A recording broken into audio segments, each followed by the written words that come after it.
Our workflow processes sometimes have been they've been bottlenecks that would slow us down sometimes. We've been at some point squeezed for resources. The human side of it is to say goodbye to your colleagues when they event to leave.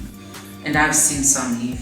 Server migrations, ICC migrations, ODS failures, IDLES failures, and then during the course of November we had our hardware-related failures. I guess the politics are still a bit ingrained in a few places, not much. We've implemented a lot of changes, and I think as we struggled, a lot of people struggled with us. I think it's the speed of delivery within CII and how we're not able to meet business expectations in terms of getting stuff to them, just because our delivery is a bit slow. Highlights, some people would say lowlights would have been karaoke, but it was fun to see people smiling.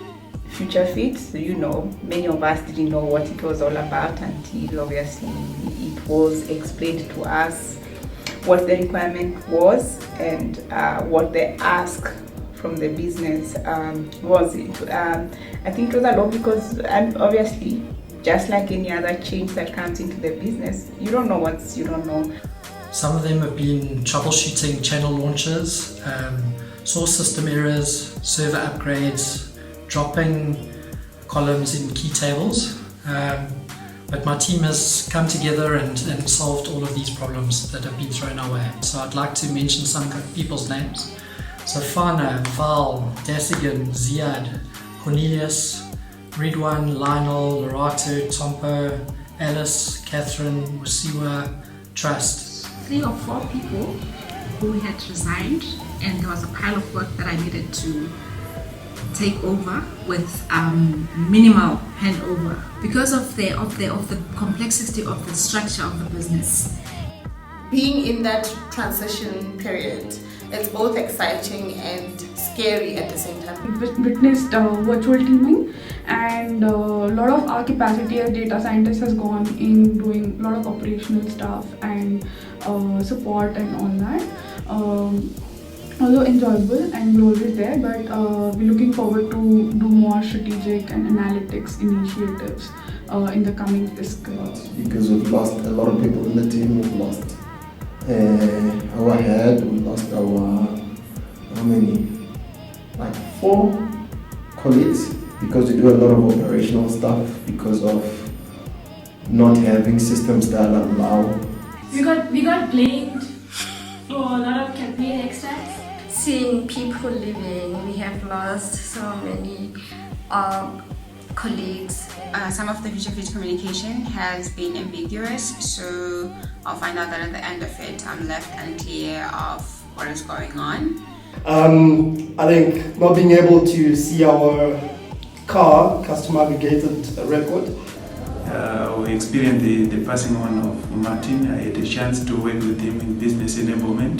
2017 was quite a difficult year for us in some respects because we had in the beginning of the year very bad performance across the board in dev and production. The new working structure for me has worked out very well. We do work in virtual teams now. Great team I have, you guys rock, thank you. We have an incredible mix of culture and people here who are always ready to help and support. We have some great moments in our year-end parties and team lunch where we got chance to meet other peoples across the teams. Thank everybody, and especially to Tasmin, Mike and Wayne. Wayne is actually the coolest manager I have ever worked. So we've been working on a customer experience dashboard across all journey stages for the course of the year. And it basically touches all of the journey points. We have in fact actually managed to put this dashboard together get it signed off by business and will be going live at the end of the month. Productionizing of the APO was fun. Makes life so much easier for analysts. The team just looks, that's CII team. I think people are just generally a bit happier and more fun, which I think is always nice in a work environment. And, I think could be a bit more independent, that's more analytics based, to use the tools that you feel comfortable to use. Yeah, I mean, I work with an awesome team. I can see the whole department moving in, or especially in my experience, I can't talk for everyone, that we're moving in a direction with more collaboration, which excites me a lot. That, in combination with the plumbing that is starting to fall in place, like the global agreement tracking and all the models we need to actually do the cool analytics, has started to already change our lives quite significantly and promises for a very exciting next financial year. Oh, I do have one. Yeah. What this also means for us is that you don't have to stick to the rivers and lakes that you used to, but you can go chasing waterfalls. The highlights in our area are the recognition that we got for our customer experience survey framework that we've put together. We've got recognition from the Customer Experience Summit as well as from Gartner International.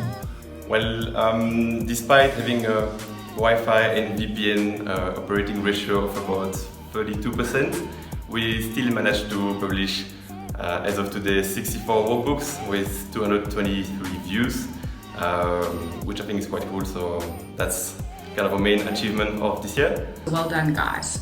Our team stay over, which was quite funny. Maybe a high for me would be the challenging projects that we've had. There are quite many, and I think the time that we had to deliver some of these projects was quite tight. And for me, I think the biggest achievement was being able to deliver to our stakeholders what was required. I just wanted to point out one of our biggest achievements, which is the HD solution for the definitive list and platform payover. My team has been working extremely hard on the solution, and we're almost over the finishing line. What I realized with the team, it's easy to actually go to anyone and get help, the leadership itself. What I like about, let me just say, Monet cares about people. Going through the digital marketing project, because now we can literally see the user journey in terms of acquisition.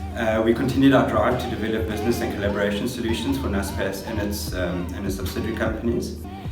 Most notably, Mnet and EBS business solutions were redeveloped and imported into SharePoint Online. The price increase portal, which is used by the DSTV collaboration team, the frequently asked questions portal, which is used by the customer care team, and then the content discovery solution, which is used by the content teams, as well as corporate affairs, and soon Mnet will be rolling on board as well.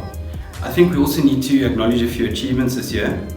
So a big shout out to Petunia for continuing her honours degree in IT, Mabobo for becoming a certified associate in project management, and Eric for obtaining his honours in digital design and technology.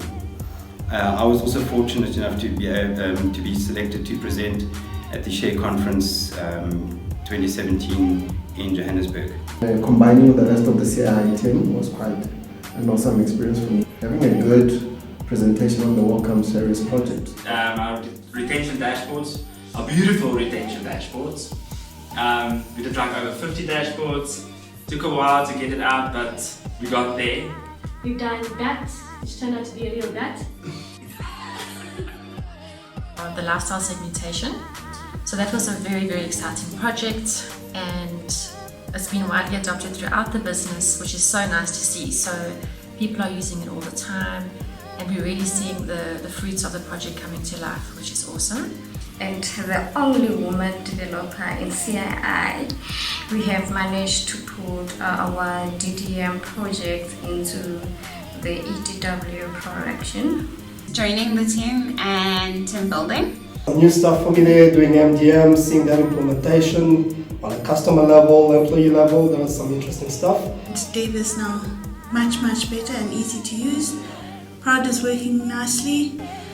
And of course the swamp was put in place, which was fabulous for a lot of people.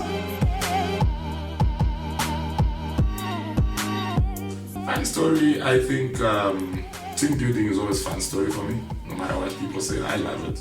I love getting drunk on team building. It's so nice and so much fun. And then yeah, on the funny thing that we had with CII from a RIA perspective, actually let you guess who that person is, but one of your team actually sneakily introduced himself in my room, so through the window from the outside in the inside, and only went out of that same room from the door while actually breaking it, so literally breaking it. So a little hint on who that is. He loves chocolate, so you might kind of, if you actually find him, I have the videos to actually show you. I would be very happy to share those videos with you. In my 8 years at MultiChoice, I've seen some funny pranks over the years. The funniest probably being a prank on Catherine's desk after she'd been away for a couple of days. We had a team building in Hartbeespoort towards the end of last year. And it's kind of funny what you learn about some of your team members. So, for instance, we discovered that some people find it hard to grasp the game of Kings as compared to 30 seconds. Although granted, this was often afternoons spent consuming specific beverages. Apparently I can brine. Phil Kutsia is a qualified ninja. Manda Savasa likes Hennessy a lot. And Mark van Heerden, apparently, well, not apparently, he tried to pull off a man bun. And thankfully this was short-lived. So all in all, I'd say it's actually been a very good year, and here's looking to the year ahead and going from strength to strength. Drops mic. My worst experience was I was walking from Africa to this building, to City, and I fell with my water. It was bubbly water, and then when I opened it, it gushed all over my face. End of year function, some gentleman, rushing out of the river saying there's a snake, etc. But yeah, that was very funny. I don't know, I didn't see the snake, but yeah, I think there are dangerous snakes there. All the best for. This lady joined our team called Pramashni. When I first saw her, I thought, oh my gosh, she's so matured, looks very serious, doesn't take shit kind of face, okay? And then we went out this one time, I think it was James's farewell. Oh wow! The beast in her came out. And actually that was so funny because all the stereotypes or not even the stereotypes, I had bucketed her in a certain category, but also it was so much fun for me that I started experimenting with cigarettes. I don't smoke, but that day I actually smoked one ciggy, I think.